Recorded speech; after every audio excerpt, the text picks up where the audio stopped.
kids that I watch grow up are now dead. Yes. And nobody seems to care about black bodies and black kids dying.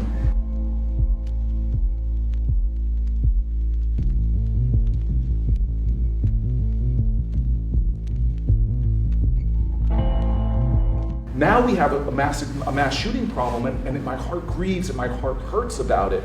But I had a young man killed with an assault rifle on my block last year. I lived in projects for about 8 years. Death after death after death in my community. Where is the moral outrage? We used to be a country where the nation would stop when people died. From 4 churches, 4 girls in a church in Birmingham, to the women that threw themselves out windows at the Shirtwaist factory fire. Those instances like that led a national movement for change, but somehow we devalue the lives of black people that are dying every single day because it does not inspire the kind of moral outrage in a nation to say we cannot allow this many of our children to die. And often our empathy in this country doesn't start until an issue is not just happening in our communities. And people think dealing with race is an act of philanthropy or charity. It is not. We are all in this together.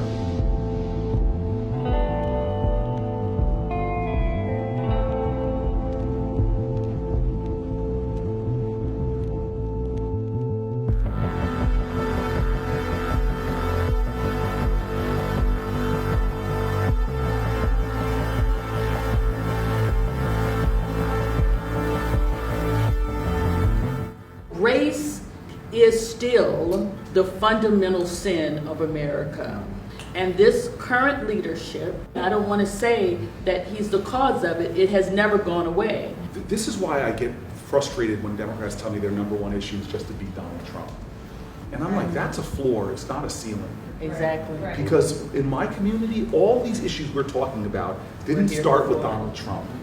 Structural racism in our society is real, and it created these problems. We seem to think that somehow neighborhoods like mine were formed 10 years ago, 15 years ago. We had overtly racist policies that were walling off, cordoning, disinvesting in, denying access to capital and more.